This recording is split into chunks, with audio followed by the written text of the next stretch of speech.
everybody. We're going to talk about Clara Schumann tonight. Triumphs and travails of a romantic life. Of course, not romantic in terms of romance, but romantic in terms of the Romantic period, which is basically most, if not all, of the 19th century. A period that is noted for its concentration on passion and individuality, and its reaction to the period of time that preceded it, the classical period, which was more focused on proportion and very, very clear kind of philosophy of enlightenment. This was a real joy for me to be involved in this webinar, because it was something that I picked because I wanted to learn more about this remarkable woman. Last year, with my other orchestra in New York, we put together a program called Wonder Women of Classical Music, in which the women of my little chamber orchestra performed. We went into the school system and performed for a number of public school students. The women of my orchestra, a small ensemble, performing works by women composers. And of course, I did a lot of research and did arrangements for the program. And it was through that I learned more about Clara Schumann, the composer, which really knocked me for a loop. It was so impressive. So I'm very happy to have this opportunity to have learned more about her and to share what I have learned over the last couple of weeks. We're going to talk about three aspects of her life and work. As a very young girl, her exceptional talent and recognition as a prodigy. And then as a young woman, her partnership with her husband, Robert Schumann, and then her friendship with Johannes Brahms, and her role as accompanist to Joseph Joachim, the great violinist. And then talk about her life after Robert Schumann's death, which was actually the majority of her life, and her roles as matriarch, performer, teacher, and editor. So going back a little bit, her father, Friedrich Wieck, born in 1785, moves to Leipzig in 1815. Now, that's important to put into some sort of context, because as you all remember, the Napoleonic Wars were taking place all the way from the end of the 18th century through the first part of the 19th century. And Germany was in the crossroads of Napoleon's armies. Well, not Germany per se, which didn't exist there, but Prussia and the Austria-Hungarian Empire. And of course, the eastern countries of Poland and of course, the western part of Europe and France and the lowlands. One of the greatest, if not the biggest battle of the Napoleonic Wars occurred right outside Leipzig. It's called the Battle of Leipzig, and that was in 1813. There were over 500,000 soldiers involved in that battle. And it was Napoleon's biggest defeat, and it was the beginning of the end for Napoleon. And it wasn't long after that, in 1815, where he lost the Battle of Waterloo and was exiled to the island of Elba, ending his wartime career. And so around 1815 is when the cities of Central Europe began to get back to some sort of normalcy, and the mercantile elements of the towns and the cities of Central Europe began to flourish once more after couple decades of turmoil. And so it was in 1815 that Wieck moves to Leipzig, and he sets himself up as a piano teacher, and actually more so as a seller and a tuner and a fixer of pianos. He marries a local gal by the name of Marianne Tromlitz, a pianist and a soprano, and in 1816, and they have 4 children, the second of which born in 1819, is Clara. Unfortunately, it was not a happy marriage, and it didn't last very long. Friedrich and Marianne divorced in 1825, and so that would mean that Clara was 6 years old. But Marion remarries immediately, the same year, in fact, to a friend, a colleague of Friedrich. So obviously there was something going on there behind the scenes. And they move, Marion and her new husband move to Berlin, but leave Clara behind, and leave the children behind, actually, to live with Friedrich, who remarries in 1828. So under Friedrich's direction, Clara begins showing exceptional talent as early as age 5. And unfortunately, he is an incredibly domineering father. The composer Louis Spohr described him, quote, as a braggart and a windbag. And Clara is not only showing exceptional talent as a pianist, but she also begins a fully encompassing program of education, musical education, involving score reading, instrumentation, violin. She takes lessons in counterpoint singing. She learns French and English. And she becomes an extraordinarily well-known and celebrated young prodigy, young woman pianist. But her father is tyrannical, and she has a very, very fraught relationship with him, and sort of in the mode of Leopold Mozart and Wolfgang Mozart. He traipses her all around Europe to perform, and he keeps all her earnings and controls every aspect of her life. From a very early point in her life, she begins keeping a diary. And in fact, he is keeping the diary with her. So as much as her writing is in the diary is his writing. So there's an extraordinary amount of records, personal records, of both of their writings of this time. And even later, Clara continued keeping a diary for a good part of her life. So there's a lot of record of what she was doing and what she was feeling. And here is a wonderful, despite her being celebrated, being under the thumb of her father was not something that was hidden much. A lot of people could see exactly what was going on. And I love this quote from someone who attended her, one of her concerts as a young woman, quote, "The little Wieck from Leipzig is a veritable marvel, perfect execution, irreproachable measure of force, clarity, rare things at any age. She feels what she plays and knows how to express it. One takes an interest in her without wanting to. Poor child, she has a look of unhappiness and suffering. She owes parts of her fine talent to this inclination to melancholy. One could almost find there some traces of tears."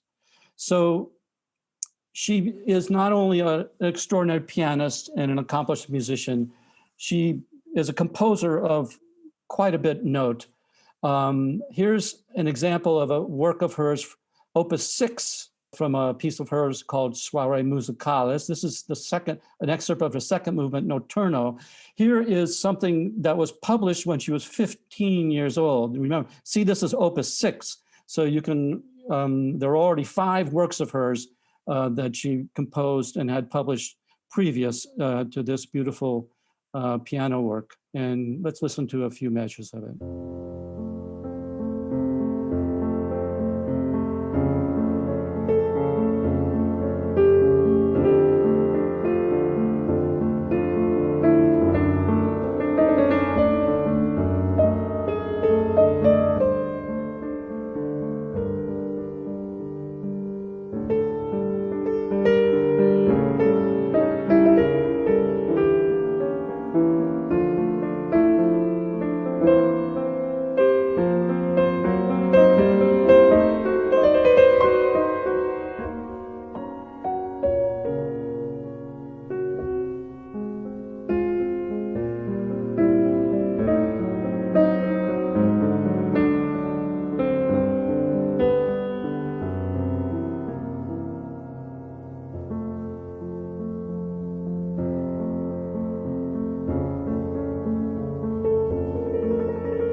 truly gorgeous piece of music. 15-year-old girl. I think a number of you probably are thinking, if I just closed my eyes and didn't know who composed that, along with me, you would probably think, well, that's a beautiful piece of Chopin's, isn't it? Well, of course, Clara had played for Chopin and knew his work. And of course, when you're a young person, your juvenilia works are often homage to the composers who you most admire. Throughout the 1830s, Clara performs, here's a list of all the places, some of the places where she travels to with her father. And in 1838, she receives the highest honor that a musician can receive in Austria, the Royal and Imperial Chamber Virtuoso. And I mentioned about Chopin. Well, there's a good reason why she knew Chopin, because the Wieck family, Friedrich Wieck, hosted frequent salons, musical soirees at their home. And here's a wonderful quote that I found about such a gathering in his home in Leipzig. Quote, Wieck's home was always the gathering place for local and visiting musicians and friends of music. Every composer and virtuoso who came to Leipzig found that the gatherings there offered the best opportunity to play and hear new music, unquote. Among the most frequent attendees to these soirees was Felix Mendelssohn, who had newly been appointed director of the famous Gewandhaus Orchestra in Leipzig. He's a regular attendee, as I mentioned, Chopin and many, many other famous composers and performers came through, and including a young fellow from Zwickau, Saxony, which is in central Germany, who arrives in Leipzig in 1828. So young Clara would have been 9 years old. He comes there to study law, but instead focuses on music and writing. But after hearing Clara play at a soiree, he was so impressed by her musicianship that he begins to take piano lessons from her dad, from Friedrich. In 1830, he writes his mother, quote, my entire life has been a struggle between poetry and prose, or call it music and law. Now I am standing at the crossroads, and the question, which way, frightens me. If I follow my guardian angel, he points to art, and I believe to the right way. And this is a crossroads for Robert Schumann that is somewhat prompted by hearing Clara Wieck play, and he even boards for a time with the Wieck family. But it's quite a fraught period between Friedrich, Clara, and Robert. Robert and Clara become attracted to each other. And even though it's not an immediate alliance, over a period of about 8 or so years, eventually they give in to their attraction to each other. But as you can see from these quotes, it's quite a triangle. Friedrich is trying to keep control over Clara. Clara is trying to break away from Friedrich, and Robert is sort of on the outside, pulling Clara away, but still trying to somehow keep the sanity of the family intact. Friedrich says about Clara, she's often inconsiderate, full of unreasonable opposition. I will be irritated with her for the rest of my life. The day doesn't pass when she doesn't vex me. Clara says of her father, he remarked again that I'm stubborn and disobedient and tore up the music before my eyes, and I might not play anything but scales. And Robert, observing all this, observes that Wieck is surely a wicked man. He observed a moment when Wieck's son Alvin did not play well, and so Wieck threw him to the ground, pulled his hair, and through it all, Clara calmly sat herself down at the piano with a Weber sonata. So you can imagine what the home life was for Wieck and his daughter Clara and Mr. Schumann. Eventually, after a long and quite acrimonious battle, Clara and Robert marry. The day before Clara's 21st birthday, it had taken so long for them to work out the permission and the ability to get married that had they waited one more day when she had turned 21, they would no longer have needed Friedrich's consent. I thought it would be nice, instructive, and really interesting to hear what Clara and Robert were working on in the year that they were married. Here's a portion of a piano sonata by Clara Schumann from the year of 1839, the year of their marriage, and followed up by a piece of Robert Schumann's composed around almost the same time. So we got about a minute and a half of each piece. Here's the fourth movement of a rondo from this G minor sonata by Clara Schumann.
You know, when I hear this piece, that's so beautifully crafted, but I think of Mendelssohn, and I think of his influence on Clara at this point in her life. I think it is a very clear influence. If I had heard this and not known who it was written by, I would have probably guessed Mendelssohn.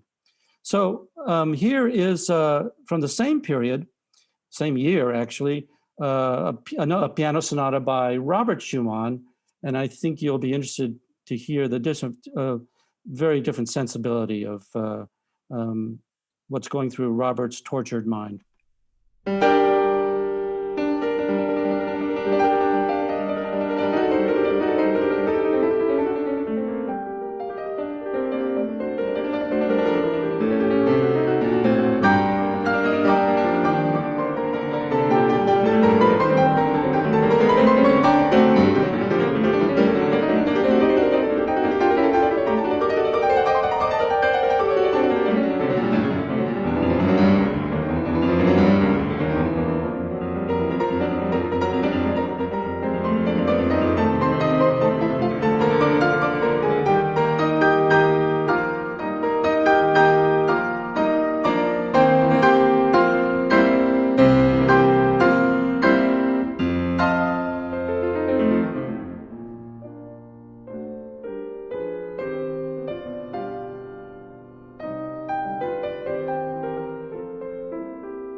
Very different kind of music and a different kind of person, Mr. Robert Schumann.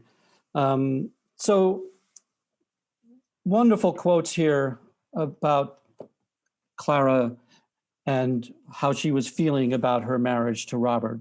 On one hand, quote, "We are enjoying a happiness I never knew. My father always mocked so-called domestic bliss. How I pity those who do not know it. They are only half alive." On the other hand, she is an accomplished performer and composer on her own, and so it is not surprising to hear her say, quote, "The more Robert involves himself with his art, the less I can do as an artist. Heaven knows there are always interruptions. I always have this and that to do, and that robs me of my time. There's not even one little hour to be found in the whole day for myself.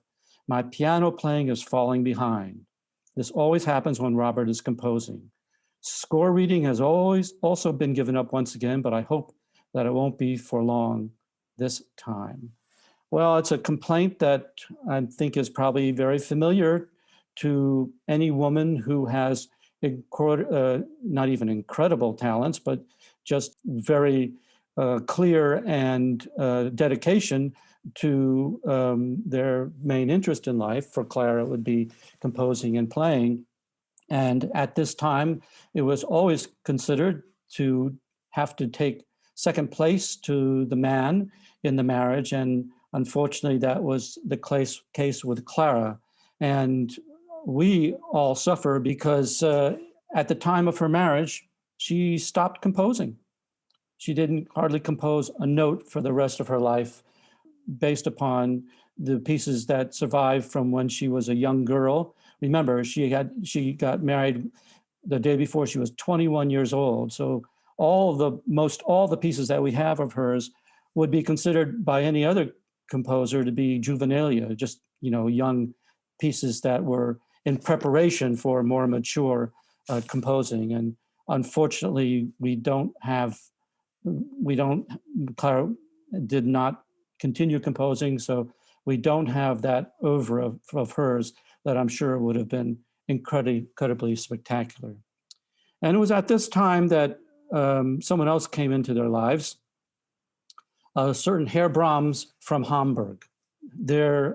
Clara and Robert's oldest daughter, Marie, who in 1853 was 12 years old, much later wrote down this recollection of that first meeting. Quote, "One day the bell rang. There I saw a very young man, handsome, with long blonde hair. Father received him. He brought his compositions with him. Father thought that as long as he was there, he could play the things for him then and there. The young man sat down at the piano. He had barely played a few measures when Father interrupted, saying, quote, 'Please wait a moment. I must call my wife.' The midday meal that followed was unforgettable. Both parents were in the most joyful excitement. They could not speak of anything but the gifted young morning visitor, whose name was Johannes Brahms." And of course, Brahms became Clara's truest and longest friend of over 40 years. And I thought it might be interesting to play a piece that Brahms did play for Robert and Clara. I don't know at the first meeting, but if not at the first meeting, shortly after. His Piano Sonata number 1, 1853. Brahms was born in 1833, so this is a work by a 20-year-old.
absolutely gorgeous work by Johannes Brahms.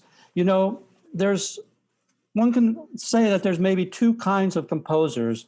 Composers whose style and craft is apparent all the way from their first works, and there's no feeling that they evolved into a different kind of composer as they matured. And I believe Brahms is one of those composers, as opposed to composers who we talk about having an early period, a middle period, and a late period. Composer like Beethoven, for example. I feel even in this early work of Brahms, it is fairly, if not completely similar to anything from late Brahms. Whereas in Beethoven, it's quite the contrary. There's no confusing an early work by Beethoven to a late work by Beethoven. And I thought this might be a moment to take a moment to talk a little bit about, just very briefly, about the whole schism that occurred the second half of the 19th century between Brahmsians and Wagnerites, a very famous split in the German musical cosmos. And you were either one or the other. And you were either an acolyte of Wagner or an acolyte Brahms. There was really no way at the time that you could be in both camps, have a foot in both camps. And as you can imagine, Clara was very much in the Brahms camp. And I thought it might be fun just to read you a few snippets of her observations about Herr Wagner. This is what she said about going to see Rheingold. Quote, I decided to go see Rheingold. Oh, by the way, Wagner is someone who the Schumanns knew, obviously in Dresden, because Wagner had a job there at the time that they lived there after they moved from Leipzig. So these are people that ran into each other all the time. Quote, this is Clara speaking. I decided to go see Rheingold. Rheingold, period. I felt as if I were wading in a swamp the whole evening. The boredom that one must endure, however, is dreadful. In every scene, the actors on stage are in a cataleptic trance in which they remain fixed for such a long time that one cannot look at them anymore. And this is what she said about another piece of Wagner's. Quote, in the evening, we went to see Tristan und Isolde. That is the most disgusting thing I have ever seen or heard in my life. To be forced to see and hear such crazy lovemaking the whole evening is the saddest thing I have ever experienced in my artistic life. I remained to the end because I wanted to hear the whole thing. During the whole second act, the two of them sleep and sing. Through the whole last act, for a full 40 minutes, Tristan dies. And that they call dramatic. So I love her subtle touch on her opinion on Mr. Wagner's music. We've talked about her as an artist and as a performer. One forgets this next part, and this was something that I was not familiar with. Between 1841 and 1854, Clara bears 8 children. As I mentioned previously, she stops composing, but continues concertizing all over Germany and Europe. And here's a photo of 6 of her 7 surviving children. At the same time that she was working, look at this, mother of 6 full-time performing artists. In 1854, soon after the birth of her 8th child, one of her 8 children had died in infancy. And we'll talk about this next part in the next slide. While Robert was institutionalized, Clara began a period of touring and concertizing. Look to the right, it's staggering, her schedule.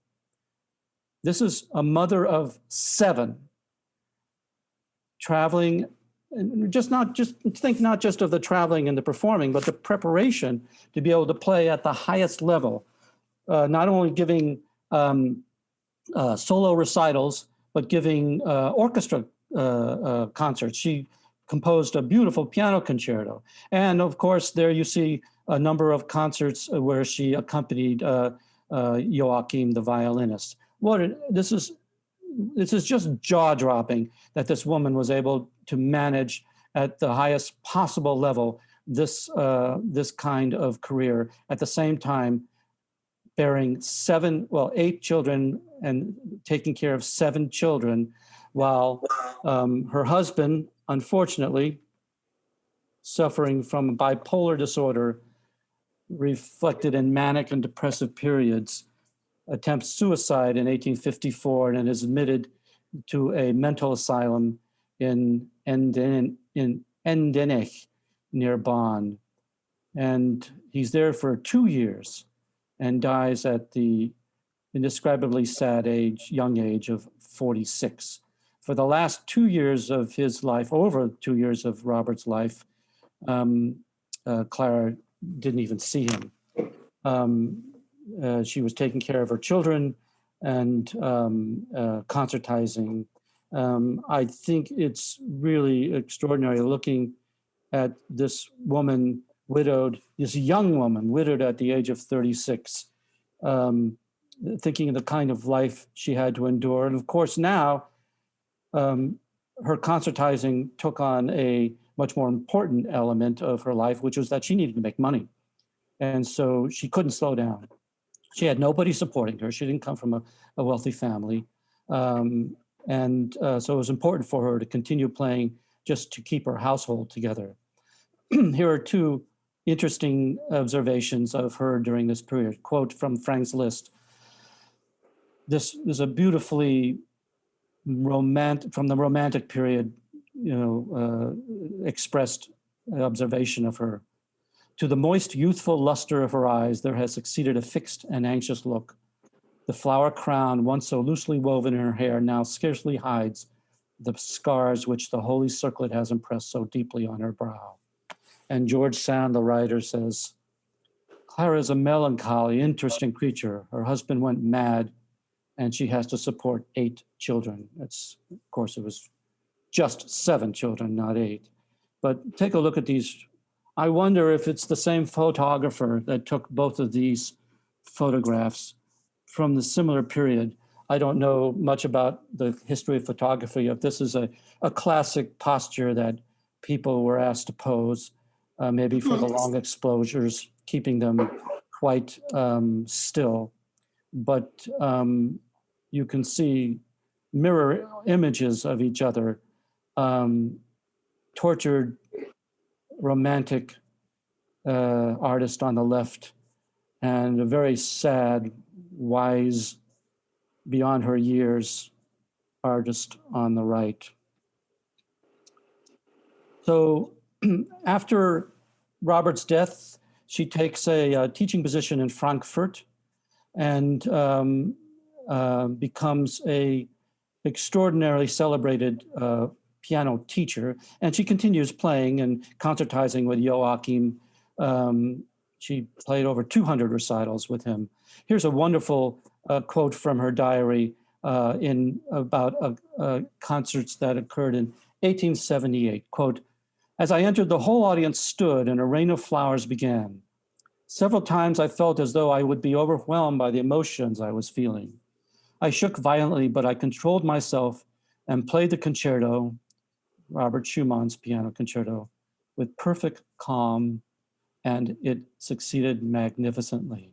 This was 1878. This was the 50th anniversary of her first performance in Leipzig in 1828, when she was all of 9 years old. The incredible Clara Schumann, she died in 1896. She predeceased Brahms by only 11 months. They remained so close during their entire lives. She gave world premiere performances of 10 of his piano pieces. He consulted with her on over 80 of his published works, seeking her opinion. They remained close until her death. Clara Schumann, here's one more piece of hers, this beautiful romance for violin and piano, Opus 22. And we'll go out with this gorgeous piece by Clara Schumann from when she was a young woman, a piece for violin and piano.